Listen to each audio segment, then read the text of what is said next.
Ladies and gentlemen, I'm in the studio right about now with a man they call Manny. Yes, Manny is his nickname, but the world knows him as Man Parrish. Yes, Man Parrish, a legend in his own right. And he's in the studio with me today to tell us all about what happened in the good old days. Okay, Manny. When hip-hop exploded all over the globe, we heard this phenomenal track which became hip-hop's greatest anthem. The track was called Hip Hop Bebop Don't Stop. Talk us through the initial idea that gave birth to that track. All right, so Hip Hop Bebop wasn't the street song that you guys hear as the final piece of music. Back then, and I still can't read or write music, it wasn't really meant as what you hear. It was just a kind of this piece of experimental music. I was playing with a drum machine. All that album was recorded with my 808 drum machine, my Prophet 5 synthesizer, my Pro 1, and I had a little Oberheim sequencer, and that was it. And I couldn't synchronize tracks. There was no MIDI. There was no any kind of way of syncing everything together. We used to do that all by hand in a long, manual, tedious process. But Hip Hop Bebop was just an experimental track. I'm messing around, trying to see what I can get out of it. And we used to hang out at the Fun House in New York City. John Jellybean Benitez was the DJ, and he had a girlfriend who used to walk around with long hair and hairy armpits, and she had a T-shirt that said, "I'm Madonna." And we used to call her the Skank because she was like nasty.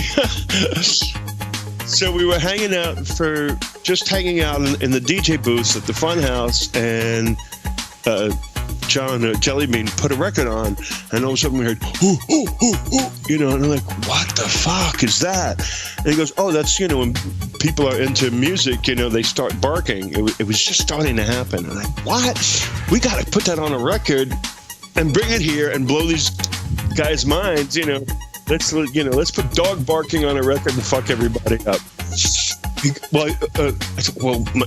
I was with Raul Rodriguez, and he said, "Well, what song are we going to put that on?" I said, it wasn't called Hip Hop Bebop. That song that we got that's kind of like just all spacey and doesn't really have much music to it and stuff. Why don't we throw it on there?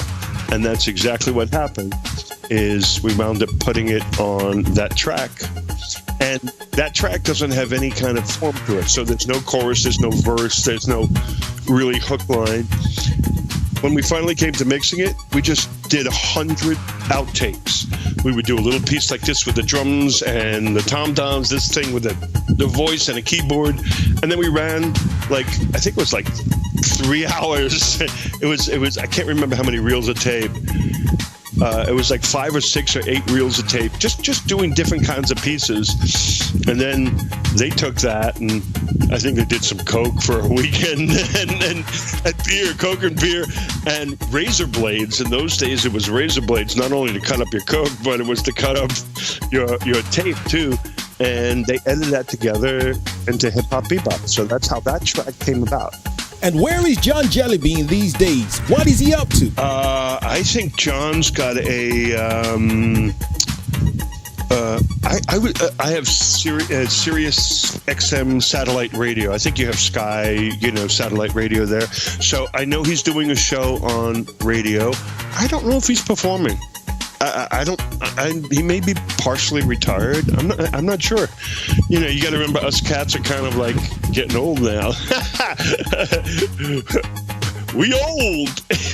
So, yeah, I don't think he's hanging out. The Fun House, I think, was open until noon. So I think those days are probably over for him. He's probably producing records. I think he had a label, and I know he's got a satellite radio show. Okay, Manny, but were there any other tracks before this track? And if so, what were they? And why didn't they not blow up as big as Hip Hop Bebop? Well, there were tracks before. Hip Hop Bebop came out in 1983. I've been doing music since the 70s. I did porn soundtracks. I did demos for people. I worked on other people's records, right? But nothing came because I didn't have a record deal. So there was a lot of music, but none of it was commercially released. And I did a porn soundtrack for a porn movie called Heatstroke.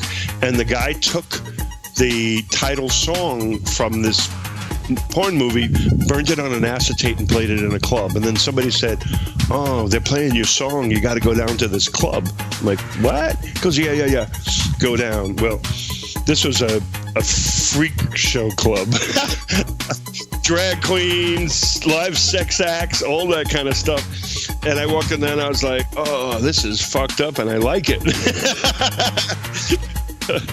Made my titties hard, you know, kind of. I was like, "Damn, look at this shit. Whoa." So I hung around, and all of a sudden my song comes on, and I climb up to the DJ booth, and he says, "Well, I don't take any requests." I said, "Wait a minute, I don't want a request." I said, "That's my music." He goes, "What do you mean it's your music?" I said, "Bro, that's my music." You know. He goes, "Serious?" I said, "Yeah." He goes, There's a record subscription service called a DJ remix service called Disconet, and yeah, and the guy runs it as my friend, and he wants to put this out on record. We were talking the other day. He said, "I'll bring you up there tomorrow. I got to go up." I'm like, "Really? Okay, cool." So basically, the next day I went up and. He says, "I like your song. I want to put it out on Disconet. Do you have anything else?" And I said, "Well, yeah, I've got, years of music." And he said, "Well, I'll tell you what, my boy over here, Raul." Now, this wasn't a real record label. It was a guy who was in, I can't remember if he was a lawyer or an accountant. He had some sort of a firm, but he didn't deal with his business. He sat in the broom closet and had Disconet in the broom closet of this law office, you know what I mean? I don't know how his other partners probably, "Where's Mike?" He's sitting in the closet doing that record bullshit, you know what I mean? And they couldn't say anything because he was the boss. So he put a piece of paper under my face and said, "Well, you got to sign this if you want me to put out your record." And I said, "Well, I don't know anything about records or deals." He says, "You got to do this, because if you don't do it, no one's going to ever put your record out. What could go wrong? Don't worry. Checks in the mail. It won't come in your mouth." You know, that whole fucking story. And I didn't know, and it didn't feel right, but I thought, well, what the fuck? And I signed one of those record deals where they took everything. I got nothing, no advance, no royalties, nothing. So when Raul came back to my loft where I was living, he looked at some of this other material, and one of them was the man-made and hip-hop bebop. So there was Heatstroke, which came out before hip-hop bebop, but hip-hop bebop was the thing that blew up that you would know about. If you were in the new wave clubs, you wouldn't have heard hip-hop bebop, you would have heard man-made. If you were in the gay clubs, because it was high energy, you would have heard Heatstroke. So I had 3 hits on 3 different levels simultaneously, but hip-hop bebop was the one till today that stuck around the longest because of what it was. And back in those days, hip-hop was not what hip-hop is right now. Back in those days, there was rap, and hip-hop was what you guys call electro, dance music. And then later on, hip-hop and rap combined and became one thing. But the word hip-hop bebop is a jazz term. So hip-hopping is your hips are hopping, you're dancing. Hip-hop bebop, which is jazz, don't stop, dance to the music, don't stop, is what hip-hop bebop is. The title. So it was much bigger now than it was back then. It did really well back then in urban places, but the rest of America and the rest of Europe couldn't deal with it. They didn't know what the fuck it was. In your view, Manny, who gave hip-hop the name hip-hop? Well, hip-hop was dance music. It wasn't... It could be... Look, they could be using the term hip-hop in... Like, I took it from jazz, right? And put it into this dance music. They could have taken it from jazz or dance music and then applied it to what we now know as hip-hop. So in that sense, they may have coined the word hip-hop, but hip-hop was around since the 1940s. So if they're claiming they invented the word, time to get an education. They didn't make the word up. Hip-hop is a jazz term from the 40s. You can Google it. You can look it up. I don't have a claim on it, and they don't have a claim on it, but I may have been the first person to use hip-hop as a title and a song, which gave me credibility. They may have been the first people to use hip-hop in the terms of rap. So did they start hip-hop? I didn't start it. They didn't start it. Jazz, it's a jazz term. Hip-hopping is dancing. You're hip-hopping. But did they apply it to the current medium of the day? Well, I did it for dance, and they did it for rhyme. So did I invent hip-hop? Some people say I did. I mean, I didn't invent it. They didn't invent it, but I could tell you I was the first. I mean, there was Rappers Delight, hip-hop, hippie to hop, don't stop, you know, that kind of rhyming, but that was on rap. I was the first guy that put it into electro, let's put it that way, you know. But so it became more visible because of the song name. So nobody created that, but did we, or whoever it was that you're talking about, have songs that people suddenly knew about? Yeah, probably. You know, so am I the creator of hip hop? Are they the creator of hip hop? Nah, I neither one of us. I mean, whoever did it in jazz is the person who did it, but we applied it. Okay, but check this. Why the name Man Parrish? I mean, I heard it had something to do with Andy Warhol. Please elaborate. Yeah. So when in the 70s, when I left home at 14 years old. My mother was schizophrenic, and it was a dangerous, bad place for me to live because I was physically in danger. My mother was violent. I left home 14, hit the streets of New York, lived with all kinds of crazy freaks and hippies and sex perverts and all that. I had a wonderful life. It was good. I did things no other 14-year-old would do. And I ain't ashamed of it either. But so I hung out with all these artists and things, and one of these guys, his name was Chris Makos. He was a photographer who worked for Andy Warhol. And Andy Warhol had a magazine called Interview. And Chris was like, oh man, you know, you're doing all this ambient synth. It wasn't called ambient back in those days, but the equivalent of ambient synthesizer music. I did a couple of fashion shows. I worked with a couple of local people. I had a band called Shoxlumania, SHOXLUMANIA, and we were like an experimental band with costumes and crazy lighting on stage before anybody else. And he said, I want to put you in Andy Warhol's magazine. Let's do an article on you. And we were up at, I can't remember if it was Chris's place or we were up at the Andy Warhol factory, and Andy Warhol said, Manny Parrish, that's no good. You know, that, he goes, why don't you do Man Parrish? And it's like, what? He goes, Chris worked with a famous photographer called Man Ray. And he said, you should do an homage to Man Ray with Man Parrish. Take Manuel, Manny, and cut it down to Man, and use your last name. Parrish was my real last name. So Andy Warhol gave me Man Parrish. I mean, Chris Makos, Andy Warhol gave me Man Parrish instead of Manny Parrish because it sounded cooler. Okay, Manny, before you signed to Electra Records, were you signed to any other label? If not, how did you catch their attention? Well, I was signed to Disconet, and Hip Hop Bebop came out on Import 12 Records, and Boogie Down Bronx came out on Sugar Scoop. All those three labels was the same guy who signed me on that really shitty record deal. And he was very, very smart. Because he signed me to multiple labels, it was hard for me to sue him because I'd have to open up it was a different LLC, it was a different corporation. So if I wanted to go after him, I would have to go after him 3 times instead of 1 time. I didn't know that as a 23-year-old kid.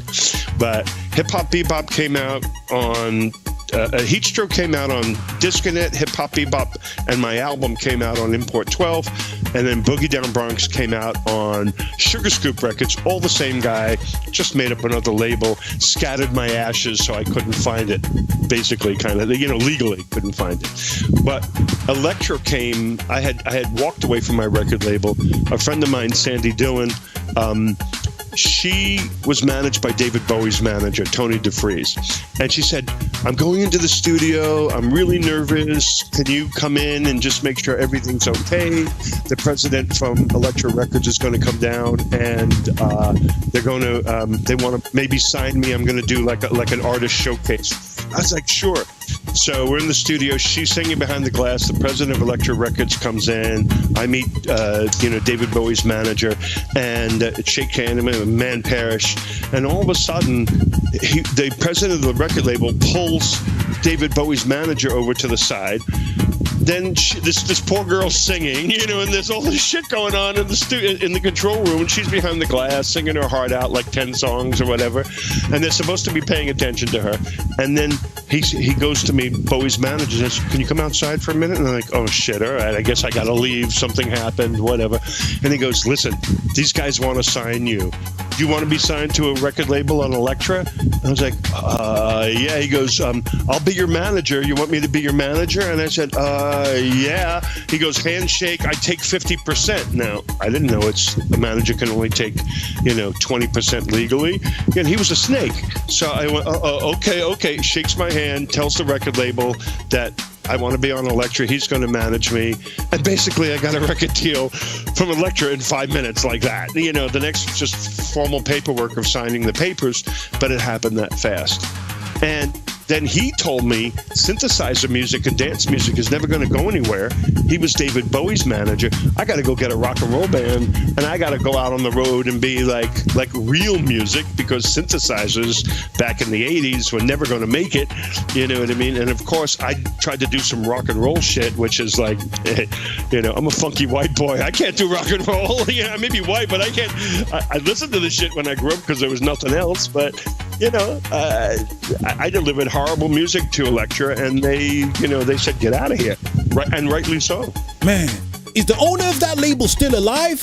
Have you ever seen him since? No, he died of AIDS.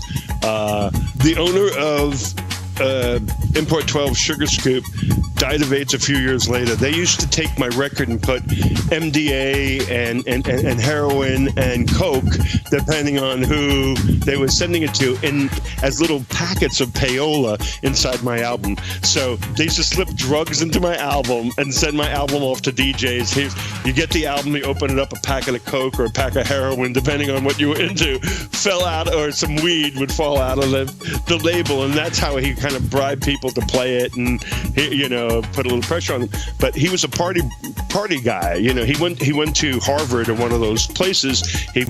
For business, he was a very smart older guy, but he was also a party head. And he would he'd get rent boys and prostitutes. So that's when AIDS was just start happening. So between the drugs and all that, he's gone.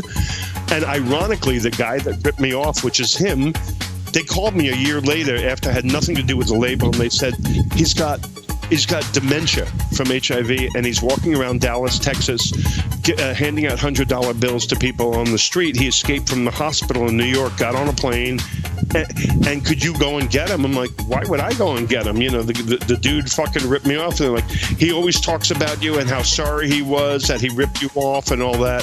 So as a human being, I got on a plane. I went to Dallas, Texas. I brought him back to New York. He had dementia. He was crazy, and we got him into the hospital. And then I just walked away and never saw him again. David Bowie's manager, after he went. I had a huge singles advance, $125,000 to do a single. I mean, that was like unheard of, right? But I'm David Bowie's manager is going to shape me into the next biggest thing. He basically didn't care about me. He paid his rent. He flew first class. He had limousines and dinners, which was his lifestyle. He needed me to fund his lifestyle. So after Electra was over, that was it. He didn't know me anymore. What about David Bowie's manager? What about him? I think he's living in South Africa with his girlfriend, trying to pay the rent somewhere. So fuck him and no. How's that for an answer? Did you see him again? Fuck him, no. So you remember DC LaRue from Studio 54? DC LaRue, I know the name, but you don't know my Studio 54 history. I used to go every weekend. I performed twice at Studio 54. Now, you couldn't perform unless they invited you. So the first time I performed was for Hip Hop Bebop when I had that show. I came down from the ceiling at Studio 54. It was the 10th anniversary for a high-end clothing store, Fiorucci, an Italian clothing store. That night in the audience was Andy Warhol, Liza Minnelli, Halston, the designer, Farrah Fawcett, Lee Majors, Brooke Shields, Henry Kissinger, and Michael Jackson. They all came Studio 54 that night because it was Fiorucci's 10th anniversary, and I was doing a show. And my opening act was a girl that was unknown. She had her first single out. My opening act was a girl called Madonna. And came down from the ceiling. There was a whole story about me and Madonna, and she was angry that I was the opening act and not her. But my record was a lot bigger than hers, and that's from my book. But the second time I played Studio 54, George Lucas asked me to perform. It was for Return of the Jedi, and it was the New York premiere opening party. And since I had this cape that looked like Darth Vader with smoke coming out of it, you know, when I used to get on stage, all theatrics, he wanted me to perform, and I performed the second time. They gave me a giant laser lightsaber, and I was blowing balloons off the ceiling with this giant laser. They said if I put it in somebody's eyes, it would burn their face and make them blind. I said, oh, thank you. Great. I can't see. There's stage lights in my face. All I see is a black void in front of me, and you're worried about me hitting people in the face? You know, what are you, crazy? So that's with that. And do you still have the lightsaber given to you by George Lucas? Yeah.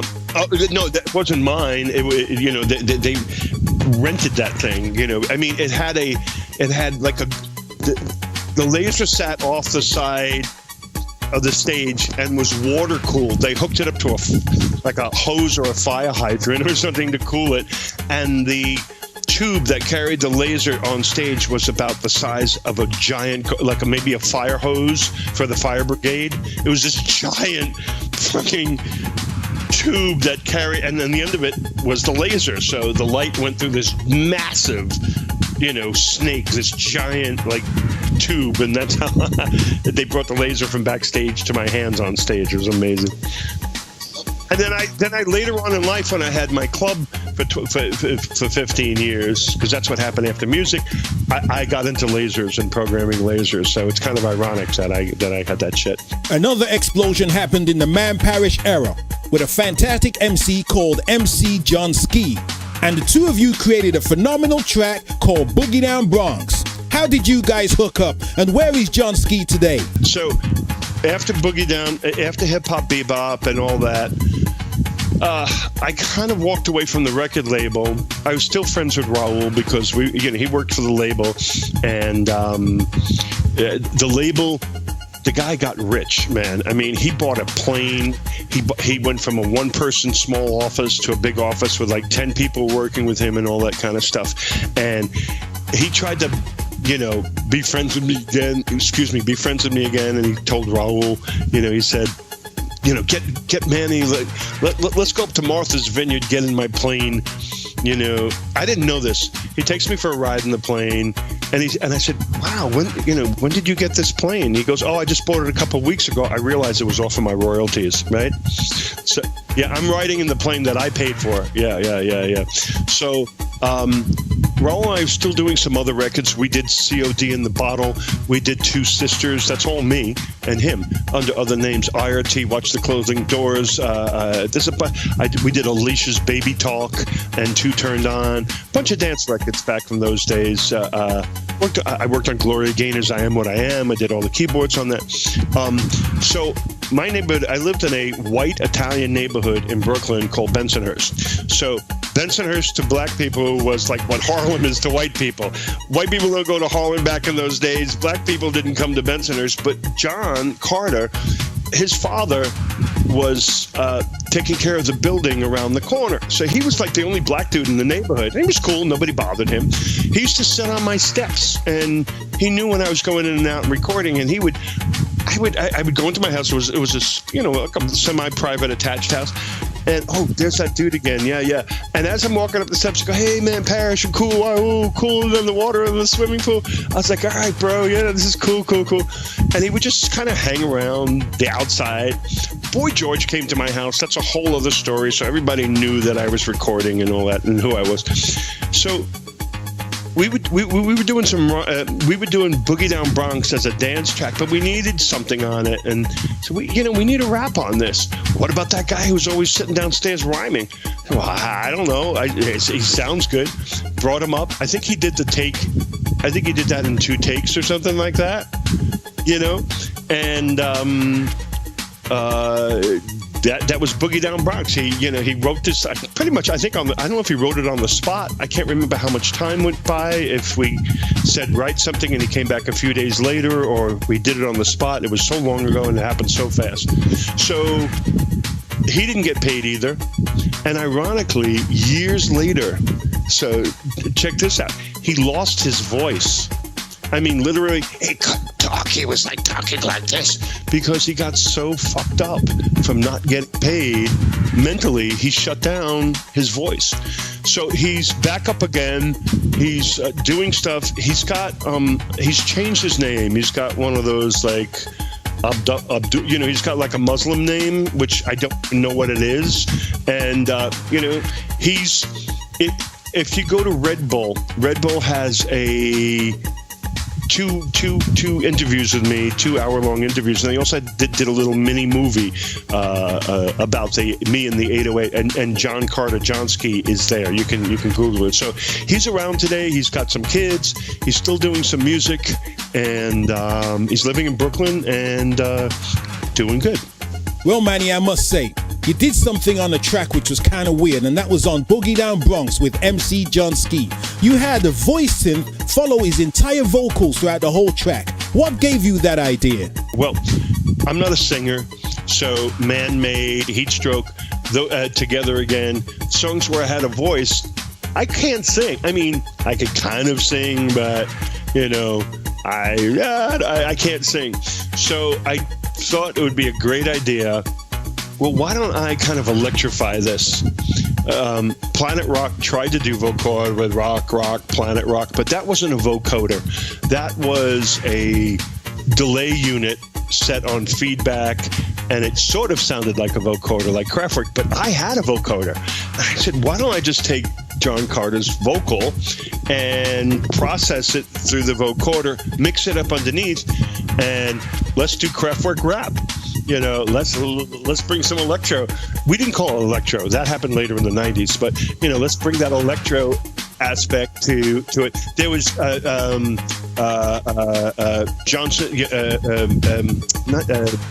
Johnson Crew. I want to say not Jam on It. What was the song that they did? Was it Jam on It? No, not Jam on It. Pac-Man. Yeah, Johnson Crew did Pac-Man. Actually, when I met him later on, he told me he listened to my song, Man-Made, and that's what made him do Pac-Man. And I listened to Pac-Man, and I said, oh, we could do, vocoder voice under rap. Let's do that under Boogie Down Bronx. So that's sort of how I came back. How would you compare your musical production and styles towards hip-hop in comparison to the legendary Arthur Baker? Were you guys ever in competition? Well, we didn't compare it. That was the sound of the day. There was Joy Sims, there was Shannon, there was Freeze, AIOU, me, Arthur Baker. We all did the stuff out of a similar studio called Vanguard Studios in New York City. And I remember sitting there waiting for our session to start, and Bambaataa was laying in the studio on the couch with his Dr. Pepper, and then bam, come on, get up, all right, party people, and then go back and lay down on the couch again, and Freeze, AIU was waiting outside of the studio while I was still recording, looking through the glass, waiting for me to finish. So it was a similar sound that we all did. I didn't think we were in competition. Apparently Arthur did, or somebody did, because supposedly Looking for the Perfect Beat is a battle record towards me. That's what I was told. Whether it is or not, I don't know, but we got the perfect beat, you're looking for the perfect beat, you know what I mean? So it's a little bit of a battle record. And the engineer at the recording studio, Mark Berry, who did a lot of these sessions, he told me Arthur Baker flipped out when my album came out, threw it on the thing, and how come Man Parrish's record sounds better than my record? Well, my record was started at home on an 8-track tape recorder. So I had more control than the studio, and we bounced at the 24 track, and then I learned how to engineer along with Mark, and we made that thing sound good, so competition, I didn't think so. I mean, Arthur and I are friends, you know what I mean, and he's wonderful, but maybe he felt a little more competitive than I did, but I thought it was good because here's all these people doing the same sound. You got to remember, my record, those records were not, they were rare because they were still disco and Rapper's Delight party records and funk, records on the radio, and then came on these electro things. I did the station IDs for a local radio station, KTU-FM, that went out to 10 million people in New York. I had a vocoder, went 92 KTU. That ran for 2 years. I was the KTU robot. So anything that I brought to the radio station, they put it down and they put it into rotation and went out over to 10 million people. So I helped them while they helped me. We created this street sound. You know what I mean? I wasn't in competition. I liked the fact that there were other people because it only helped what I was doing. The difference between me and Arthur Baker did a lot of singles, and I was suddenly doing an album.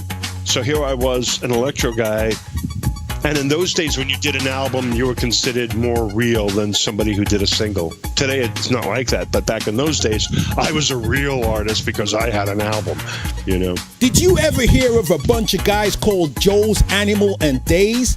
They did a track called Clear, Cybertron, and they also did another track under the name of X-Ray Vision called Video Control. So it's Jose Animal Diaz. They had a song with the program radio station Carlos de Jesus Salsa Smurf. I remember that record.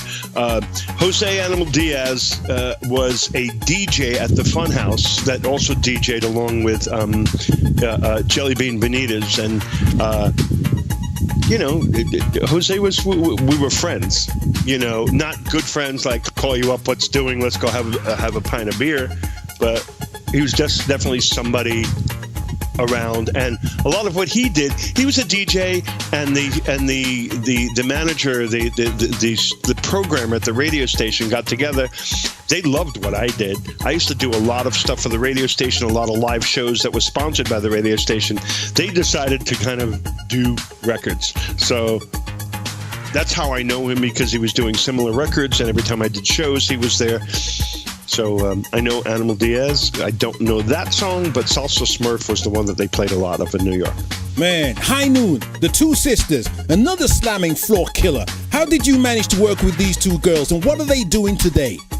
So after my record deal and I didn't get paid, Raul and I did a lot of records because I couldn't pay my rent. You got to understand, my record was being blasted out from cars rolling by. I would go to a club at night and they were playing 2 or 3 of my songs. You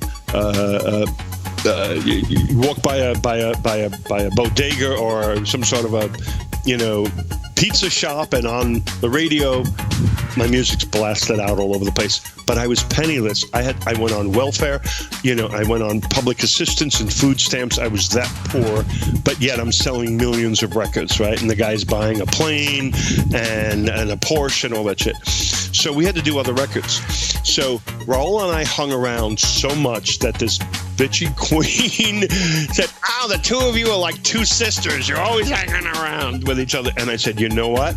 That's a great name. Let's do a group, Two Sisters. Raul was fucking some girl at the office, Teresa. We're trying to fuck her. I don't know if he ever did or not. And he said, well, Teresa sings. And I went, oh, okay, here we go. You know what I mean? Stick your dick in her and she'll start singing. Okay, whatever. I'm cool. So we did High Noon, and Teresa and some other girl that she knew put down the vocals, and they became Two Sisters. I'm not sure what Teresa's doing now, but Raul's dick got us the girls. Thank God for his boner. And we used to knock out those songs literally like Vanguard Studios was a jazz studio, and then we get in there from midnight to noon for like $50 because the studio was empty. And then, oh yeah, all right, $50, no problem. Here's the keys. We would take a record from scratch and by 3 o'clock in the morning, it was recorded, and by 5 o'clock or 6 o'clock in the morning, the vocals were on it, and by noon, it was mixed down to tape, and we were out the door. Another one of my favorite tracks, man, was Man Made. It was also the name of your studio. Till this day, I cannot understand why it was a B-side to Heatstroke. Please, can you tell us why? Man Made was my love of Kraftwerk. I wanted to be Kraftwerk. And it wasn't until the 808 drum machine came out that I realized I didn't have to be in a band, and I had a drum machine that I could program instead of... You got to remember, this is all before computers and MIDI and synchronization things and all that kind of stuff. So to be able to take a drum machine and sync it with a bass line was a big deal. And the 808 had a little pulse that came out of it, and I was ready to plug that pulse into my synthesizer and run a sequencer, you know. So Man Made was my Kraftwerk track, right? So the guy from Disconet put out Heatstroke. He didn't get Man Made. You know, he didn't know what it was, but it was done. So it became a B-side to Heatstroke, and that's what you see are those old pressings, you know. But because Heatstroke was played in the gay clubs, and a lot of the gay DJs also played new wave clubs, they flipped the record over and played Man Made, and it became really big in the new wave clubs of those days. So, you know, personally, it's one of my favorite songs on my first album.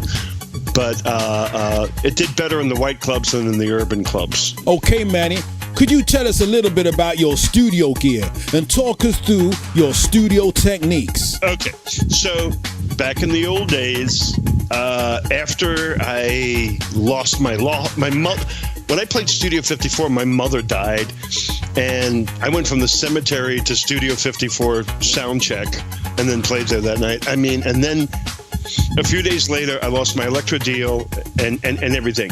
My studio was my 8-track tape recorder, my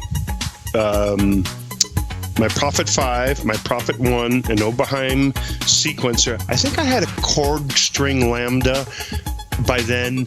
I had an ARP 2600. I had a couple of Moog modules, and I had a Casio Cheesy One, we used to call it, a CZ1, and that's how I did everything. I had a spring reverb, a Tascam machine and board, 8-track half-inch, and that's how I did everything. By the time I moved back to Brooklyn from doing session work, I mean, I would buy synthesizers before I'd buy food. And it was literally, am I going to buy food or am I going to buy synthesizers? I got $300. Let me buy a synthesizer. I can always, you know, go to somebody's house and eat. That grew, right? And I had the bedroom at my parents' house completely stacked high. It looked like a mad scientist. I mean, there were 5 or 6 synthesizers stacked on top of each other around the room in a U shape.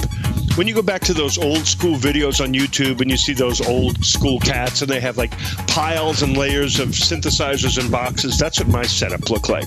And everybody came to Brooklyn to record to me. I was the dude in New York City with a sampler and a drum machine. I mean, I had Boy George came to my house, Village People came to my house, Man to Man came to my house, because I was the guy that could get shit recorded for $50. You know what I mean? And nobody had money. You know what I mean? You can come there and do it. So that was a big MIDI setup and a Mac Plus computer back in the 512K Mac Plus computer running opcode sequencer, and it was unreliable and it was fucked up and funky.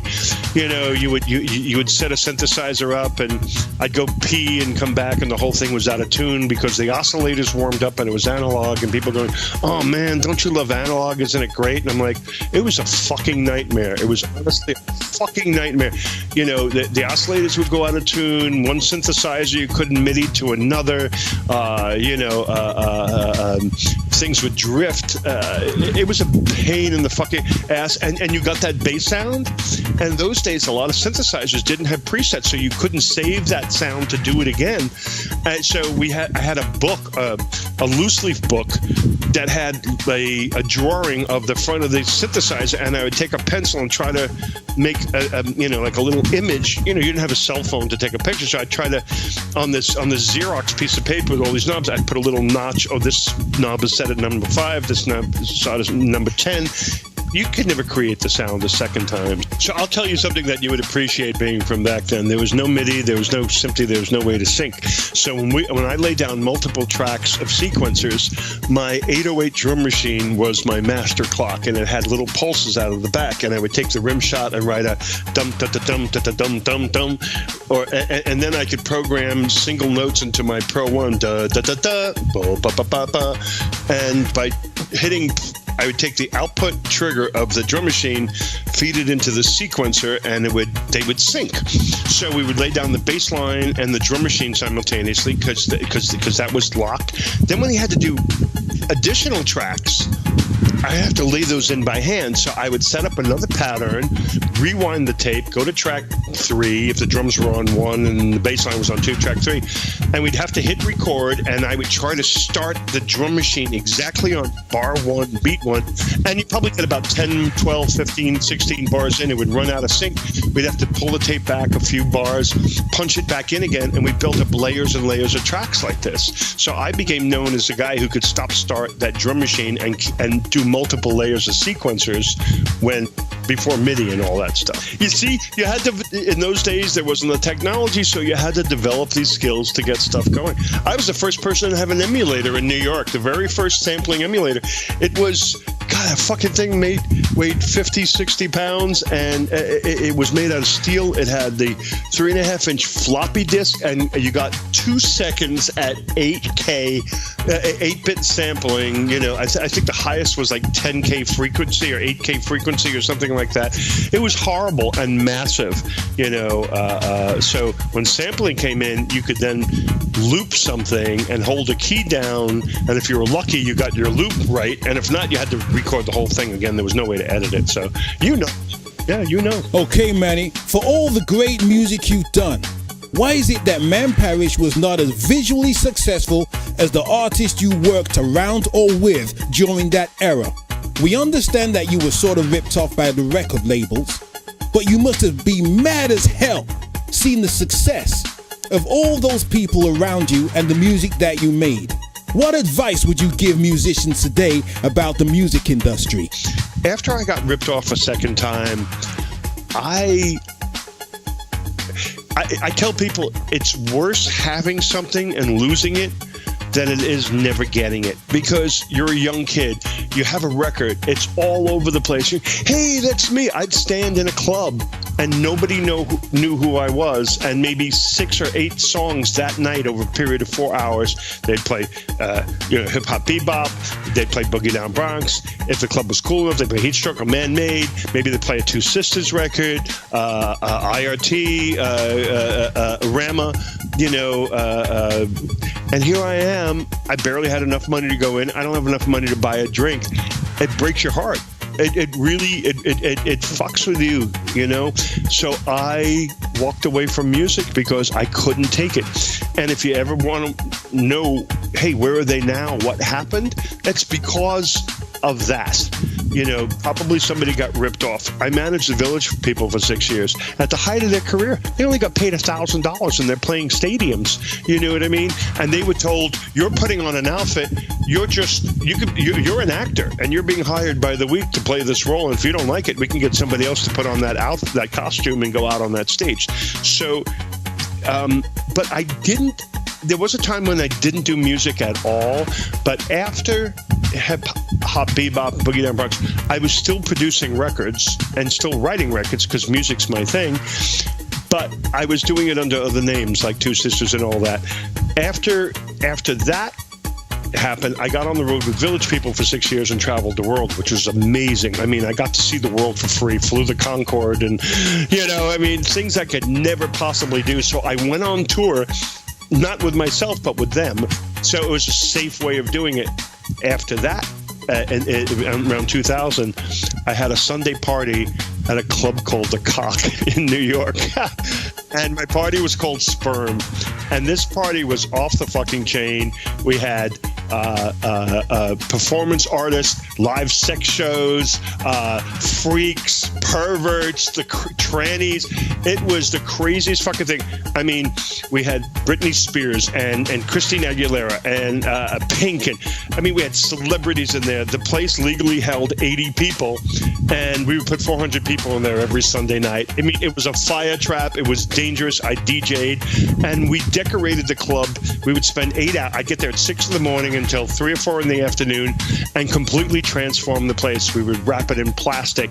We would go out and buy, 100 yards of sparkle fabric and tape it up all the place. I brought in lights every weekend. I brought in lasers and custom programmed them. I'd have artists standing there, girls in their underwear, guys in their underwear, painting live, things. I would have crazy sex shows on the bar. It was off the chain.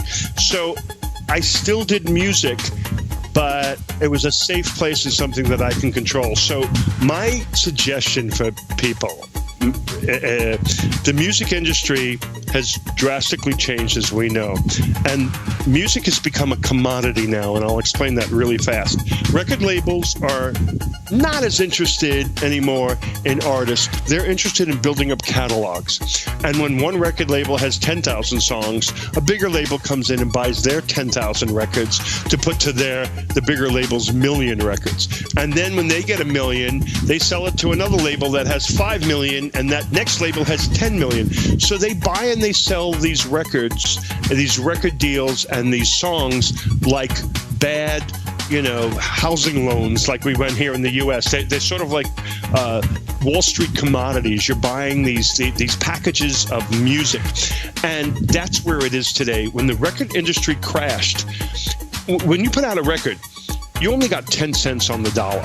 Maybe if you're Michael Jackson, you got 15 to 20 cents on the dollar. The record company kept all that money. Some of it was manufacturing, but that was the deal. And if you didn't like it, that was it. When the record industry crashed, all those people went to streaming music and digital media. But there was no precedent set for it. So they said, fuck this, you know what? We're going to make money. We're going to give an artist 0.00025 cents. That is whatever it is of a penny, a 100th of a penny or whatever the decimal point's moving over in royalties every time it plays on the radio instead of the 3 or 5 cents that we normally did. So they don't care much about artists. They do care about product. I just got a license the other day where somebody wanted to license hip-hop, bebop, not give me anything, hold it for 5 years, and maybe we'll send you a check. Are you fucking kidding me? But the problem is a lot of kids are desperate to get their music out and sign these terrible deals. So today we have more power. There's the internet. I go through CD Baby. I have 107 tracks out on iTunes and 30 other digital outlets, and I control what I put out. And if there's a check there, and it isn't much because people don't buy music, they stream it. So if I sell a couple of things on iTunes, I'll get a $30 check, a $50 check. It's not much, but it gets streamed around the world, and out of that streaming, I think there was a royalty check that I put up on my Facebook page. I think I was streamed like 10,000 times, and the check was something like, for 30 cents or something like that. Ridiculous. So you're not going to make music, you're not going to make money in the music business putting out records, but you may make it touring because that's where the big money is. And as an artist now, you don't need a record label. If I go sign a record deal, they'll give me 10% and they'll put it up on iTunes. Why should I do that when I can get 50 cents off of that same record if I put it up myself? iTunes takes 40 cents and CD Baby takes 10 for the administration. So why sign a record deal? Then they do have the promotion side of it, but besides the promotion, I've got Facebook, I've got Twitter. I mean, basically, that's what they're using. Nobody's running ads in newspapers anymore, putting up big billboards on the street. You don't need that kind of money. I tell people, if you want to get into music, you have to understand this is the music business. And I say that with a capital business. This is the music business. And spend a couple of nights online. You got the internet, you got YouTube. Learn about the business side of the music business. People are, I'm an artist, whatever, my manager, somebody else will take care of it. That's where you get fucked, because if there's money there, trust me, it's going to disappear. Learn the business side. And if you do that, you'll have control of your music, you'll have control of your money, you'll have control of what you put out. No one's going to tell you they don't want you to put it out because it's no good, it sucks, it doesn't fit their style. I put out ambient music, I put out, some old school rap records, I do disco records. I learned how to do film scoring because I was desperate to make money. I put out classical music with fucking choirs and hip hop beats underneath it, like Malcolm McLaren, old school records like that. So nobody tells me what to do. I can do what I want. Learn the music business, and it's not hard to learn. There's a great big book called This Business of Music. It's a Bible. Somebody sends you a contract. Go spend $12 for the book and look it up. What's a publishing deal? What's a mechanical thing? You can look it up in there and see whether somebody's screwing you or not, or whether you need them, whether you could do this on your own. I'm in Shaun of the Dead movie. I'm in Grand Theft Auto 1 and 3. I didn't license those things. This company ripped me off and license it, but now I know what that is. The bad part is I realized Shaun of the Dead was probably a $40,000 movie license that I missed out on, but now I know what a movie license is. So my advice is please learn the music business. Don't sign anything and make a decision whether you need to put it out or you need to give it to this company that's only interested in building their catalog so they can go sell it for $1 million, buy a house, and fuck you. You know what I mean? These guys that are in the music business are not musicians like they used to be. They're basically businessmen trying to build up their corporation and sell it. And once you realize that, there are small record labels and there is a homegrown thing. And there are people that are generally into music, but you could probably do it yourself. Bandcamp, CD Baby, and TuneCore are ways to get your music out. Try it yourself. Now, your new album, I've heard it. And once again, it's streets ahead of its time. Please, can you talk us through some of the ideas behind some of the tracks on that album? The album Star has a bunch of people that I collaborated with that themselves are kind of stars, and I say with quote unquote. It's Steve Strange who did, if you're English, the Romantic Movement, Visage, the group he was in from the 80s. There's Steve Bronski B. There's Klaus Nomi. There's Paul Parker. People from the 80s. So I decided, why don't I do this retro album? I did Do You Want to Funk with this guy, Hard Ton. He's this big, heavy guy with a beard that dresses in drag and sings like Sylvester. And I'm like, I grew up with Andy Warhol, so I love freaks. You know what I mean? I said, let's get this guy. And I approached him and I said, do you want to sing Do You Want to Funk? I said, I have Patrick Cowley. I was supposed to do Sylvester's music, by the way, and I was also supposed to do Divine's music. When Patrick Cowley died, the record label came up to me and said, hey, this guy who just to Do You Want to Funk and Mighty Real is gone, and would you do Sylvester's music? And I said, yeah, of course I would, but Sylvester didn't want to do synthesizer music. He wanted to do R&B and turned it down. But I have Paul Parker was also on the label, but to do music with him, and he gave me Patrick Cowley's synthesizer. So I did Do You Want to Funk on my album with Patrick Cowley's synthesizer. I have Giorgio Moroder's MC8 micro composer, which he did I Feel Love. I dusted it off and I used it on one of the tracks. It's a sequencer, So I used some old school analog gear that I had and also virtual representations to make this album sound old, but it's new. You know what I mean? So I'm using, modern technology to make it sound like it's old school. I understand that you're a fan of Logic. Can you tell us why you don't use the likes of Cubase, Sonar, Pro Tools, or any other? I used to use opcode sequencer in the early 80s. I went over to Cubase because one of the guys at the music store, Sam Ash in Brooklyn, went to work for Steinberg USA, and they gave me a free copy because Man Parrish is using Cubase. I did that for a while.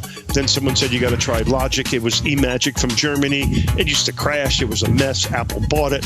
and I'm an Apple household. I've got everything Apple, computers and iPads and everything. So Logic was a proper progression. So I moved over to Logic, and I have. I have 5 terabytes of samples. I have another 3 terabytes of plugins. I mean, you name it, I basically have it. I record, I mix, and now I master. That album that you hear is me from soup to... I played everything, I recorded it, I mixed it, I arranged it, and then I mastered it. So that's my setup, and that's what I do. And last but not least, Manny, what do you think of hip-hop today and rap today and the whole industry? What's your take or thoughts on what's happening today with hip-hop music? It's solid. It's here. It's not going anywhere. Some of it is just, bullshit. And I'm not trying to offend anybody, but just like in any other dance music, just like in rock and roll, just like in jazz, classical music, you have the really good stuff, and then you just have the shit, right? So, what do I think of it? There's some really good shit out there. Who I don't know, because I don't listen to it like I used to, because I'm in a different, I'm in a whole different headspace right now. But there's good stuff out there, and there's crap, right? Just like anything else. Just anything else. Mr. Man Parrish, I'd like to thank you for giving me this opportunity to speak to you about your fantastic tracks, your history, and your entire music. Absolutely. Thank you so much. And don't y'all forget, the new Man Parrish album has just come out. So Google Man Parrish, go to your iTunes, go to your Amazon, and get that new album by the legendary Man Parrish. Peace.